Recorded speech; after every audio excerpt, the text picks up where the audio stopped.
Welcome into Rounding the Bases Live, presented by Enterprise Bank and Trust. Hashtag no stopping you. A happy Wednesday morning to everyone, wherever you are watching. I think here in Kansas City, we're expecting some rain.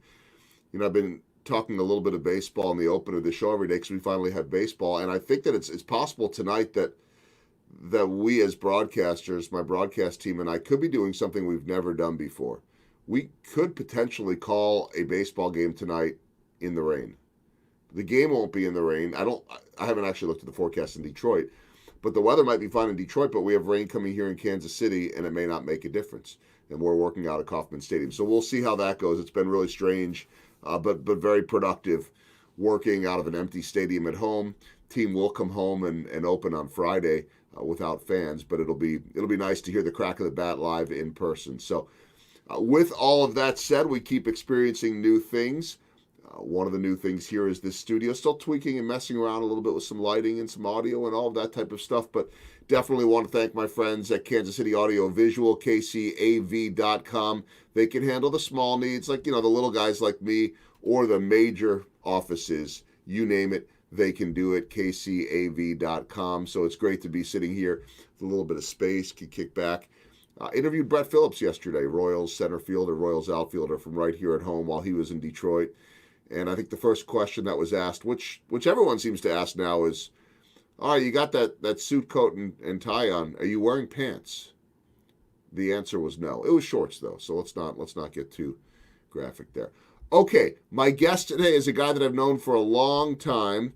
I don't know how many years. I'll have to ask him right now. And in terms of actual title, I never exactly know how to describe him because he has like 1,000 different jobs. But I'm happy right now to bring in Rounding the Bases Live, the other JG. I can't say the original because he's much, much younger than me. Jason Grill, how are you, my friend? Good, Joel. How are you? Well, Good to I'm be here. doing well. I appreciate your introduction. Well, I got a lot more to talk about with you, but I was going to let you right off the bat because you have had me on your radio show, which has been going like I think 7 or 8 years now. You've had me on Grill Nation, I guess 10 times, 12 times. We'll have to look. Times. I know it's been more, but I can't believe this is my first appearance on your show. I was expecting an invite about 3 years ago, but now that it's all video, it's more fun anyways. Maybe it was just the fact that I knew that a pretty face like yours had to wait for video. Yeah, that's a really good compliment, Joel. Thank you. Well, you're welcome. But long overdue. It's been fun being on Jason's show over the years because I've sort of felt like, and Jason does so much. I mean, you were having me on your show before I kind of got into this whole endeavor of speaking in business and all of those type of things. But you were having me on the show sort of as I think that break from all of that to talk a little bit of baseball. By the way, if you've never heard, and a lot of the people that are watching this, Jason's got a big network and we've got a lot of similarities in our networks. But if you don't know, Grill Nation airs at 9:80 a.m. Saturdays 3 to 4. But you can find it on iTunes at any point, any time of the day in this world that we live in. But I've always felt like you have me on just to get a little bit of a break from all of the heavy stuff to talk about baseball.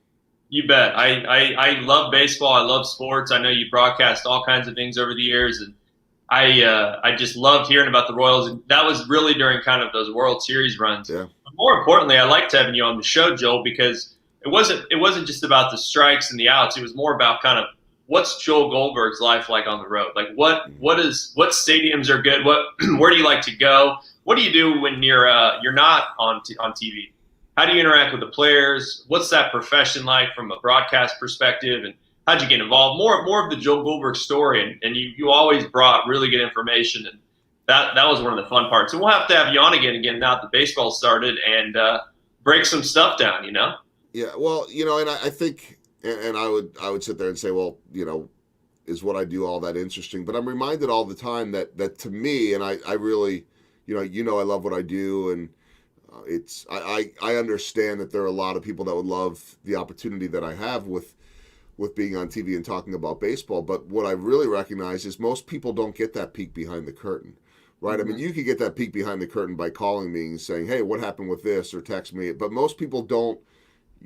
they'll never see that. And so you have brought that to light to a lot of your audience. And so that's always what, I mean, to me, like if Yeah, you look at my day, we love hearing about what you and Rex and Brian and all those folks talk about, okay. kind of maybe off screen. You know, are Yeah. you guys hanging out? What are the quirks of these guys? What players are were the kindest to you? I mean, I love those backdoor Yeah. stories about baseball.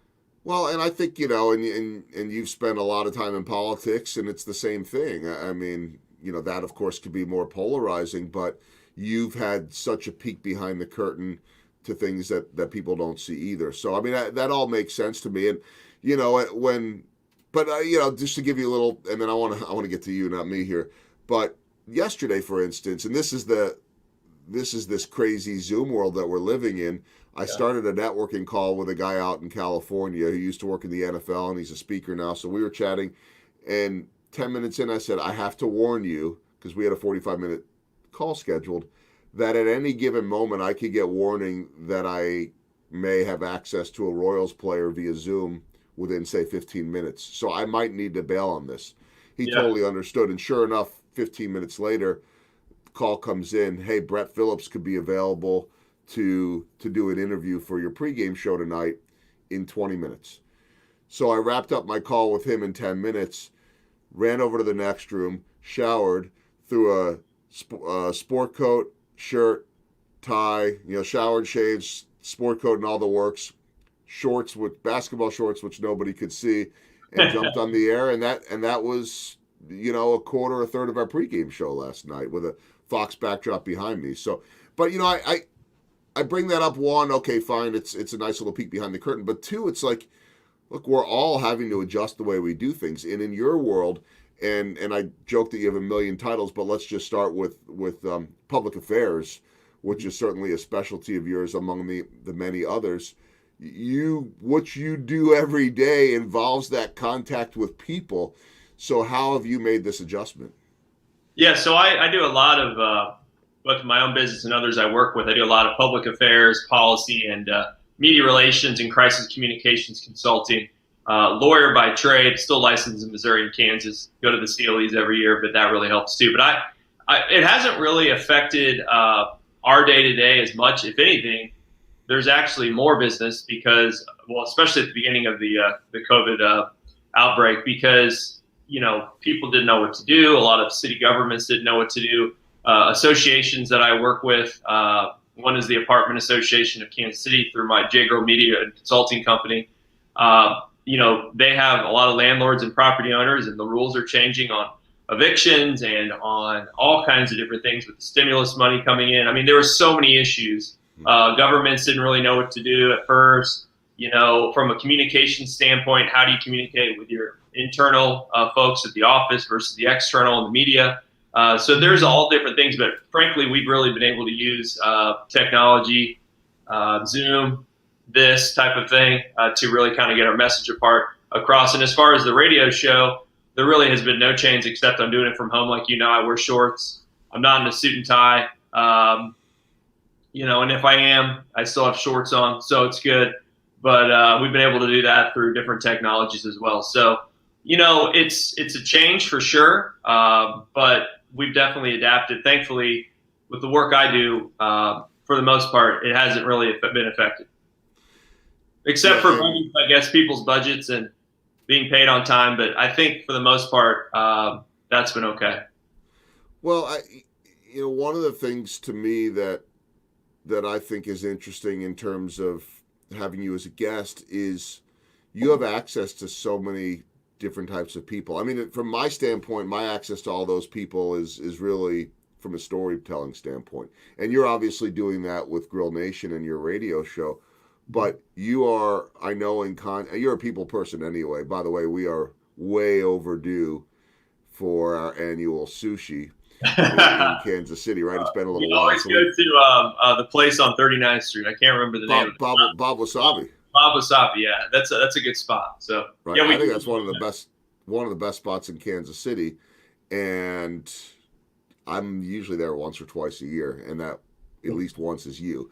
So we'll get to that at some point when things calm down here a little bit. But you have access to so many people, and so I'm just wondering what you're hearing from everyone. I mean, if everyone is uncomfortable or getting comfortable and readjusting to a new norm, I had a guest the other day that called it not the new norm, but the next norm, which I really liked actually the saying of that, because I don't know that anything will ever fully be the same. But in terms of government, in terms of city, and in terms of so many moving parts here, what are you hearing from all them? It's going back and forth, right? I mean, so I talk to a lot of entrepreneurs and business owners and work with a lot like you do. And on that end, they're trying to survive and be innovative and adjust to the current times and try to find new ways to do things. And a lot of them have, and frankly, they've been very successful with whether they're a restaurateur or they have a back end business that helps people. They've found ways to adjust and kind of be innovative. As far as the governments, I mean, those are all different all over the place, whether you're dealing with a local government. Frankly, here with the two different states and all the different municipalities, it's been a little more challenging, I think, for the cities to kind of be all on the same page. And now that the numbers are going up, that's going to cause some issues, but people have kind of got accustomed to leaving their houses again and going back to work. So, I think for the most part, it's just kind of a day-to-day thing. I mean, they're trying to plan this out, but at the same time, there's all kinds of different things happening. The Missouri legislature is actually in a special session right now in Jeff City. In Kansas City, we have the mask ordinance. In Kansas, I believe at this point, they're going to keep things the way they are. They're not going to go back to how it was, back to phase 2. So, there's all these competing interests, and there's some travel restrictions from Missouri and Kansas to New York now. I mean, so it's changing every day. I think they're just like us trying to figure out, how do we help people and not destroy our economy, but at the same time take the precautionary measures needed from a health perspective and balance those two things out. And I think they've been trying to do that the whole time. So it's been interesting. Frankly, legislators, mayors, congressmen and women, their inboxes are just exploding with COVID-related things, which is fortunate and unfortunate because there's a lot of things that could help with this, like entrepreneurship, net new job creation. There's so many ways that we could really elevate and get out of this from a business standpoint, I guess you would say job standpoint. And so hopefully those things don't go unnoticed. Well, everything in life has become political. I mean, and I'm telling that to a guy that has been in politics in some form or another for a lot of years. Look, you could go and run for office right now if you wanted to, and I've been thinking more about that, Joel, and I've been thinking less likely that that's going to happen after watching the things that have happened recently. I got to hand it to the mayor of Kansas City. I mean, he is 24/7 on the run. I mean, whether you like him or don't like him, I mean, the amount of work and time and effort that he's put into all the different things going on right now is impressive from just a energy standpoint, a physical standpoint of all the things that he's up to right now, trying to deal with all the different issues in Kansas City. I mean, you got to hand it to somebody who does that and who runs for office and who puts themselves out there like that. It's so much work. I had a lot of respect for Quentin Lucas, and I'm on the Kansas side, so he's, in terms of being a citizen, he's not my mayor, but he's my mayor. I mean, he's this city, this area's mayor, and I'm guessing, I haven't talked to him lately. I kind of, and he's a friend. I've intentionally sort of left him alone. I think early on in the pandemic, I just sent a, keep pushing text and, hey, doing a great job. But I can't imagine how many directions he's being pulled in every day, and he's started to get pulled into some national stuff too, and attention with everything going on. And I don't know how he'd answer. National profile throughout the protests and pandemic, as far as TV and putting Kansas City definitely has got a voice on the national level.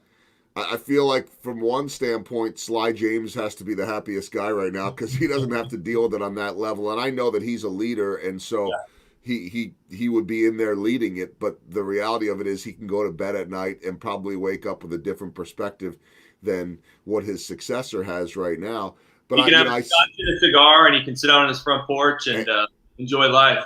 And that he is doing that one. But in terms of Mayor Q, I've wondered, and maybe I'll have him on the show. I've thought about it for a while, but I left him alone. He was appearing on a million podcasts. He's very accessible, which is awesome.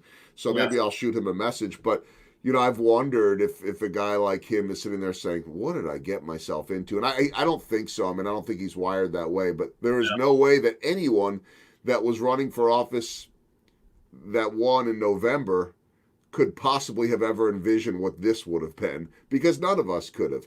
And Yeah. so I think my question to you on this is just, we live in such a polarizing world right now, and having spent so many years in politics, politics are polarizing.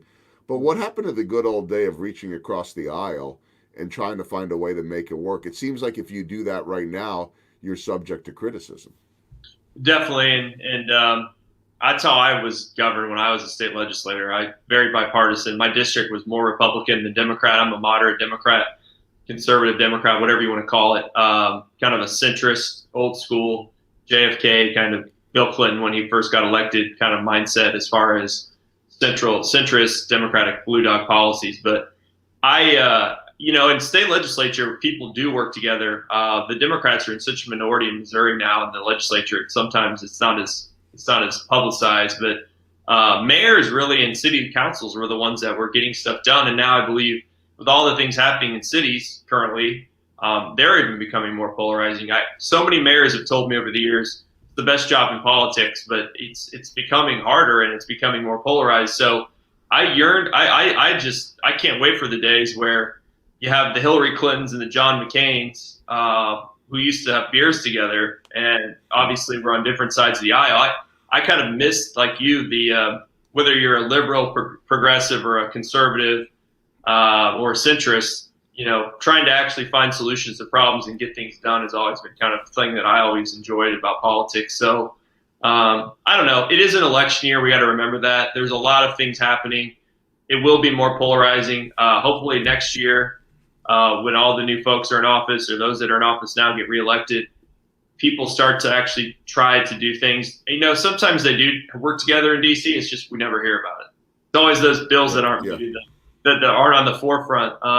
But I will say in state legislatures, for the most part, Republicans and Democrats, a lot of them actually work together. Not everyone is partisan. And the same thing with cities. Kansas City is a nonpartisan election. These folks in city council and the mayor technically don't have to run under a party label. So hopefully they work together. But I think for the most part, you're right. I think it's become way too R versus D, way too left versus right. There's no, and that's kind of the nature of how it's all set up right now because of all of the media and because of the election cycles, and it's unfortunate.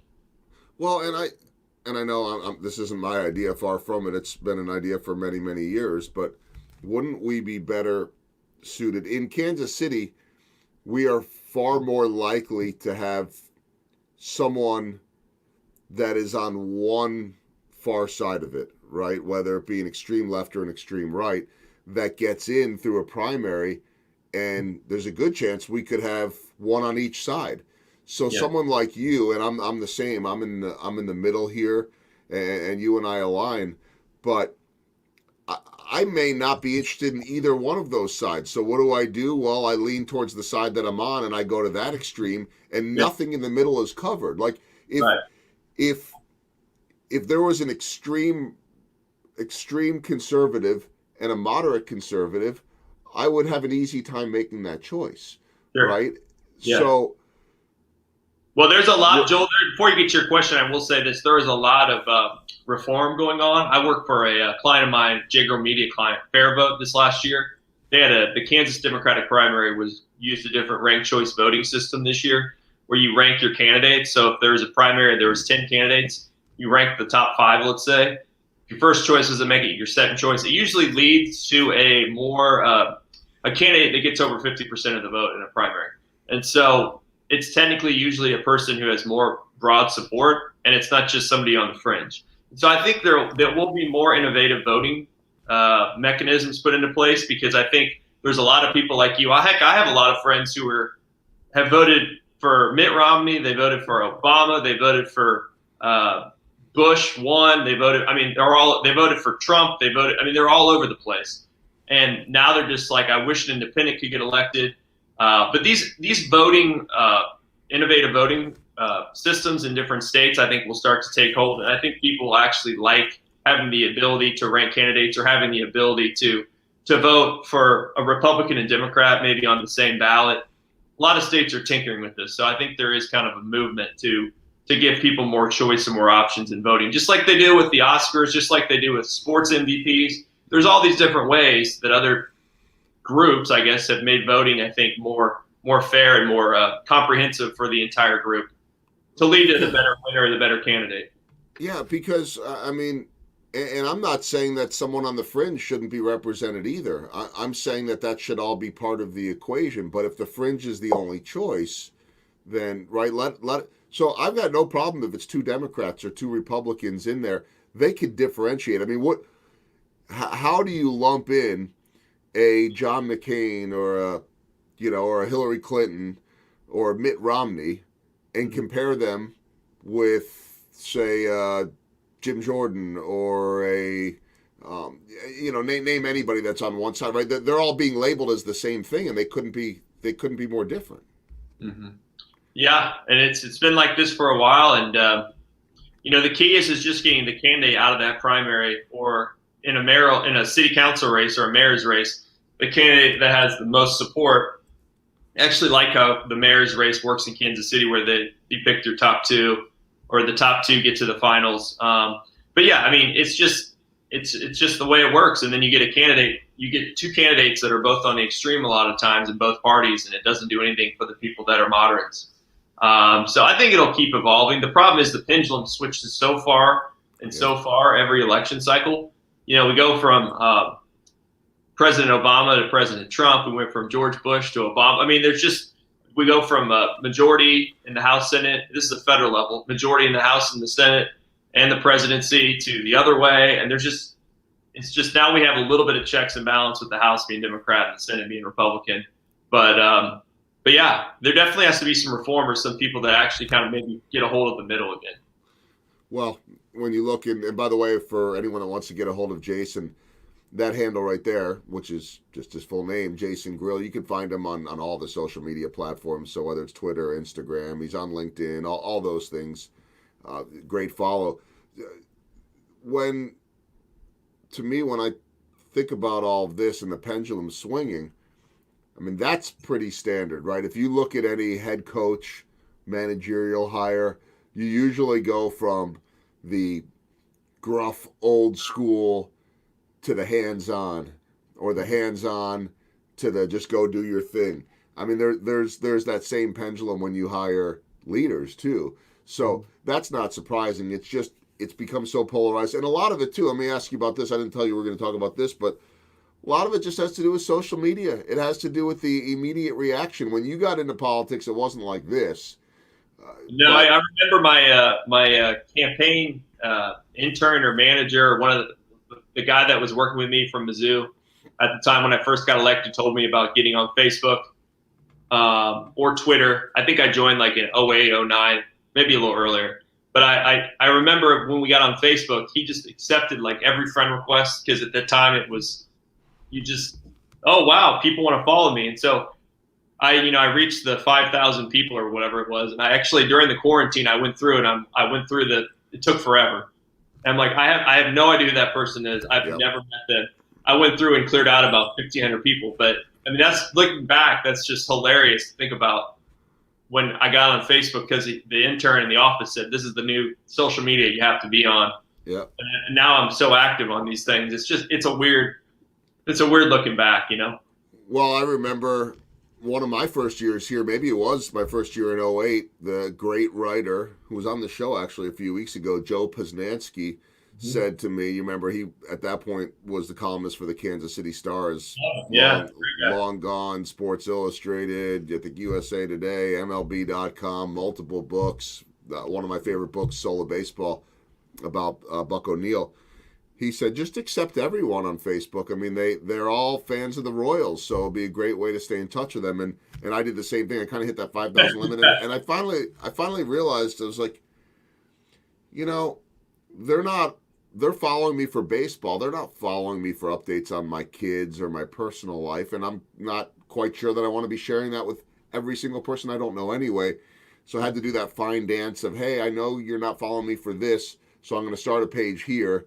And then I just started dropping everybody, basically saying, hey, here's the spot to go. It's an awkward thing because we live in this weird world of likes, and it's not always genuine, and it's not a great measure of everything. I want to shift gears. I went off on tangents. You know that I do that. You do it some too. But tell me about this, your radio show, Grill Nation, and I know that it's been something that has been among the many things that you do, that you really have a passion for and that you really take a lot of pride in. I know that show every single week, I don't think you've ever told me this, but I know that show is something that you really enjoy, and I think that you really look forward to every single week. I don't know that you ever envisioned growing up doing a radio show, but you have a lot of access to a lot of people. So what do you love about it?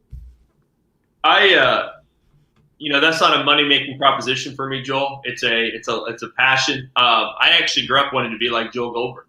I wanted to be a broadcaster, sports broadcaster. I used to do videos, or I guess cassette tape recording of the Mizzou KU basketball games. Mizzou KU basketball, when I was growing up, was epic. I mean, it was amazing. I mean, back and forth, Anthony Peeler days, Doug Smith, the '94 team of Mizzou. I'm a Mizzou fan, but a couple friends went to Mizzou for their journalism degrees, and a cousin went there, and I just really got into it. But along that lines, like you said, I started liking politics. Worked in the White House as an intern in 2000, the last year of Clinton Gore. Worked at CNN in Washington D.C. as an intern when I was in law school. Really kind of caught the media bug and the political bug, and kind of transfer out of that, and got into politics like we talked about on the state level. Then afterwards, I wanted to continue to do different things. I wanted to do radio. I wanted to do TV, more for the political stuff. But at the time, there was no one talking about entrepreneurship. I mean, literally no one. The Business Stroll didn't cover it. The Star didn't cover it. Kaufman was here. They just started 1 Million Cups like a year later. And I just thought there was a void, so I got a grant from them and started a radio show really interviewing startups. And that kind of grew into more of a show about people just doing cool stuff. I kind of started interviewing like the president of the Kansas City Chiefs, the CEO of this business, kind of like you do, a lot of different types of people. And it really is like a therapeutic session for like an hour or two every Tuesday when I tape it, because you learn so much. So I've really kind of kept it going. It's a lot of time, a lot of times, but it's really interesting. And we interview people from all walks of life. We interview doctors, we interview bankers, we interview entrepreneurs, we've interviewed politicians, we've interviewed basically, civic leaders in Kansas City. We've interviewed everyone. And I really just love connecting with people and building relationships. And so that's kind of why we keep it going. And that's why I've kept doing it every single week since 2012. I mean, we rebranded in 2015, and I've enjoyed it, and it's really a good networking thing for me as well. It kind of cures my ability to try to do a radio show and be in the media, but not really, and interview people, but then also have tell them what I do in my business job and how I make money. So it's a good avenue. It's a good platform for me. But I find it freeing too when you could do that, and you say you're doing what I'm doing. You were doing this well before I was in terms of telling stories of entrepreneurs. But I've found that it's very gratifying to tell these stories. And are you going to make a lot of money doing it? No, you're not going to make a lot of money, but not everything is going to be measured in money. And yes, we all want to be successful, but this could be a small piece of your brand that enables you to do so much more. I mean, that's what I've seen with it. And so it's fun to be able to make those connections. And now to be able to do them like this, to be able to do them home to home, and to be able to see someone like that really, to me, changes the dynamic. So before we wrap up. Let me just say one thing too, Joel. You have to make a decision. At the beginning, I thought we could syndicate this show about entrepreneurship in every city around the country. But at the same time, I have my consulting company. I have my media relations, crisis comms, public affairs, policy. I have my clients. I work with Paris Communications. I have all these other things. You have to make that decision. Am I going 100% for this or that? And I just kind of wanted to have the ability as an entrepreneurial mindset to do all these different things. And thankfully, I've had the opportunity to do that. And so I never really took the radio show into like a national deal because I didn't want to get all the sponsors. I wanted to kind of just have it and focus on the other things too. At the time, I had a sock company I started, and so it was just one of those things that just never grew to a really big revenue driver. But it was always something I never wanted to stop doing because I love the conversations and the ability to connect with people. My favorite sock from that sock company was I think it was called the JG, and I thought for one half a second it was named after me, but it wasn't. It was named after me, actually. So that was the gingham sock, which was at the time was revolutionary in the sock world to make a sock that looked like that. Yeah, and I still have stacks of them that I wear on around.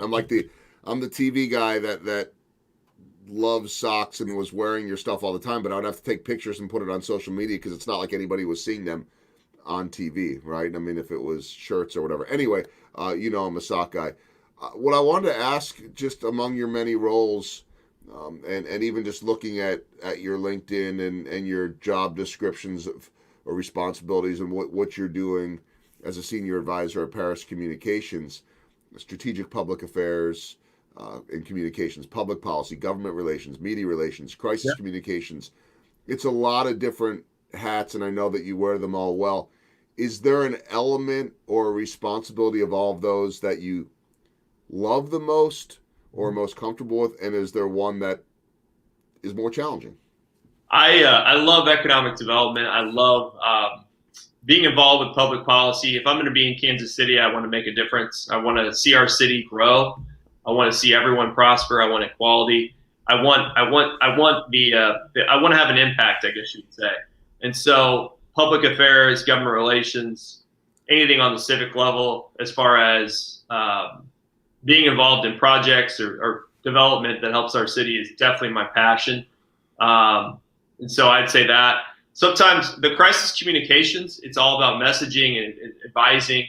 That is very, I'm very often not away from my phone or my email. So there's really no disconnecting from your work. And so that's one of the negatives of the consulting world, of the things that I work in, is that a lot of my friends who work at corporations or big companies, they go home on the weekends and they don't even there's no crises, or they don't even think about it. It's like, I'm not checking my email till Monday, and I have no idea how they do that. I've never had a job where even when I was in politics, your constituents are emailing, calling, showing up at your doorstep all the time. And so that's the only negative, I think, of what I do. Mm-hmm. I have the flexibility, and I get to be involved in a lot of really cool projects, clients, those types of things. But at the same time, you just never have an off switch. And if you try to have one, that's usually when you're going to the golf course, that's usually when you get a call that there's a crisis. What do we do? Somebody said this on social media, or, hey, the project, the city council is doing this to our huge project, or, hey, I got a call from the Kansas City Star. What the heck do I do? Mm-hmm. Those types of things don't stop. And so that's the drawback, I would say. Do you, I've always wondered this with those that are in crisis management. Most people that are in crisis, and it's that, oh my God, what do I do now moment. But I always think of those in crisis management like the wolf in Pulp Fiction. He comes to clean up the mess. Hopefully not as gory as that. But no. Do you, when you get that phone call about that social media moment or that call from the Star or whatever it is, does that adrenaline get going? Is that you get that feeling? You get that feeling like when you used to. It's not like that's. I enjoy working on those things a little bit, but they're not my favorite. But you get that feeling, like, especially if it's on a weekend, where you're kind of like, man, I really wanted to go golfing today, or but then you do have that adrenaline. It's like I feed off energy, man. I feed off when I go to DC or when I'm interacting with people, or there's an exciting new project in Kansas City, or a new leader, or a new whatever. I feed off that energy, and so there is some adrenaline, more so on that end than there is on the crisis end of things. I just got I'm now a co-facilitator of KCT, Kansas City Tomorrow, with the Civic Council. I went through the program last year, and that is something that gives me energy because we're lining up some of the best and brightest people in Kansas City, very diverse. to try to conquer and fix all the problems that we're going to have in the future. And so that gives me energy. And so, I just like to be a part of a lot of different things. And, as Kansas Cityans, we have to challenge ourselves to kind of think to the next level and continue to grow and be innovative. Just because we're completing an airport project doesn't mean the next thing. We have to continuously be trying to make our city better, because our peer cities, Nashville, Austin, Portland, there's 15 of them we're competing with that are about the same size as us, aren't stopping. And so we can't stop because we have a pandemic going on. We can't stop because of things that are happening. We have to continue to be thinking forward and putting our pedal down to the metal. And so those types of things give me energy, and those types of things give me adrenaline.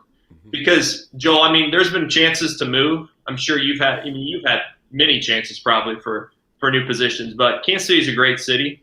And so I'd like to continue to remain here. And if I'm going to be here, I want to be involved, and I want to make a difference. And I want to, whether that's from a consulting standpoint or from a board standpoint or from a leadership standpoint, I just feel like that's part of your duty as a community member to roll up your sleeves and to try to fix things and to promote Kansas City. And you've got that voice and that ability to be able to do that at a high level. I had one more crisis question, and then we'll wrap it up. But I'm constantly amazed at how often really important people stumble into crises on social media with just one click of a button. And so, as I tell my kids, hey, be careful what you put out there. And when I tell other kids, high school, college, that what you put out there now may will follow you 10 years, 20 years down the road. What advice do you have for anyone of any age in terms of this instantaneous world that we're living in that could so often be dictated by the emotion of the moment and then comes back to get you later? You're talking about social media. You just got to think twice. I heard an interview, I think it was with the president or somebody, where he talked about writing a letter. When in the 80s, you'd write a letter and put it in your desk. And if you woke up the next day, you wouldn't send it. With Twitter, that doesn't happen. And so, and then with Snapchat these days, there's now technologies, I believe, where if you usually would have a Snapchat or an Instagram that you would send to someone privately, they can record that and put it on the internet. And so you just got to be careful. My best advice, I guess, for anything in crisis is that every email you send to anyone is a press release. That's something I learned across the way at Paris is whatever you put in an email is whoever you send it to could share that. And so you're right. You see so many people, and Joel, you know this, that have been on the show or that you work with, who are very high level, high paying jobs, leadership positions, who maybe have started taking emails for granted, I guess, as far as the way they format them, and they shoot them off the cuff, and so you just got to remember that. And so, as you know, with Twitter, people always pull up tweets from 10 years ago. If you start looking at your tweets from when you started Twitter, Joel, I bet they look a lot different than they look now, as far as how you formatted them and what you were saying. And, you were talking about what you had for dinner instead of promoting the pregame show at the Royals. But you just got to be really careful and think twice, and always kind of reread through what you're sending at least once or twice. So tell your kids, just do some more things in private. It's okay. You don't have to put everything on your Instagram story, although sometimes I do fall prey to maybe getting excited about an event I'm at, and that just at some level, you don't need to post another photo on the golf course or on the traveling or whatever. Yep, I totally agree with that. Okay, last thing, with everything that's going on right now in this world, and I like to end with this: how much hope do you have for the direction that we're going, or eventually where we'll get to? Well, as far as Kansas City, I have hope because I think we have a lot of good people here who care about our city, and who really take time away from their jobs and their business and their families to help propel Kansas City. As far as a country, I think we have a lot of healing to do, a lot of kind of working together to do, to be honest. I hope that we get back to that. So yeah, I'm always hopeful. We've had a lot of different things happen in this country over the years, and we still remain the number one country in the world, in my opinion. And so I'm a very positive, outgoing, hopeful person. And so I'm very optimistic that when the protests and all the COVID issues kind of people start listening more. People, every conversation they leave, they take something from it. They treat people like they want to be treated, or they just start thinking more about these things. We'll have a better life, and if we get through this election cycle, it'll be. I mean, that's the only thing that worries me, Joel. Is there's just this tax, in the election cycle. We haven't really thought about the election, and presidential election at least. It hasn't really been on the radar the last few months, and it's going to start being on the radar when we start having debates. And I just hope that people kind of, maybe that's the time to stay off social media. I mean, just do not post things on social media around the presidential election. Maybe because you might lose some friendships over it, and that's too bad. So remain hopeful, but we have a lot to work to do. Well said. You could find Jason all over social media. Start with Twitter at Jason Grill. Yeah, he'll be very responsible with those posts, as we just saw. But you can. Not worried. I got to go back to my feed, Joel. I'm getting nervous. Maybe I am. It's too late. It's too late. It's out there. And then I would really encourage everybody. You can go to iTunes and find the Grill Nation show, or you can listen to it live on Saturdays 3 to 4 if you're in Kansas City here 980 a.m. But it's always a great collection of guests, and even every now and then he'll throw me into the mix when he's desperate. Yeah, I'm going to have you on again in August or September, Joel. You know what I think would actually be fun for people? Here I am producing your show is to just get a look, and hopefully baseball's still going with the pandemic, but I can give you guys a pretty good insight of what it's like to broadcast these games. Yeah. Not on site for the first time ever, and the amount of coordination and work that goes into this every day is truly amazing. I mean, it's a heck of a feat to pull off, and we've got a lot of really, really, really talented people behind the scenes doing it. Well, we'll definitely do that, and I want to know what it's like to not be on the road all the time. You've been with your family. You've been with your family more than you probably ever have in the last 20 years.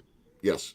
Yes. My kids have never seen me this much. For the most part, it's a good thing. I think they'd all like for me to go on the road, maybe for a few days here and there. Just to they're used to me not being around for this many months a year. But it's actually been really cool to be home and to be able to see and hang out with them and do all that kind of stuff. So it's just the different world that we're living in. But Jason, I appreciate it again. At Jason Grill Nation, 980 a.m. Saturdays 3 to 4, and continue to do everything you're doing, my friend. Joel, I want to thank you again, and I appreciate you detaching me from my work emails for the last 45 minutes and Twitter and any kind of crises or public affairs matters. It was great to just get away for an hour and talk to you and get to listen to you and your stories all the time, man. You're a great guy, a great friend. I'm glad you're doing well, and congrats on all your success.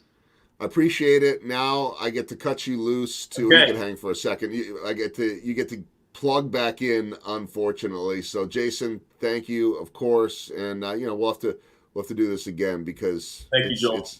It's on me for I don't know what took so long on the invite. Come on, let's clean it up. So the two JGs, maybe Jason Grill, Joel Goldberg will collaborate at some point. That might be an idea that's going on in both of our heads. We shall see. A big thanks again to Kansas City Audio Visual. Sure, podcast studio, they could do this, but their specialty is putting together major packages for offices, corporate. Shoot, they could even do scoreboards and things like that in the sports world. So check them out, kcav.com. These are the KCAV studios. And a huge thanks to Enterprise Bank and Trust, #NoStoppingYou, for their support every step along the way, dating back to March. That's going to do it for another episode of Rounding the Bases Live, presented by Enterprise Bank and Trust. Have a great Wednesday, and hope to see you back here tomorrow.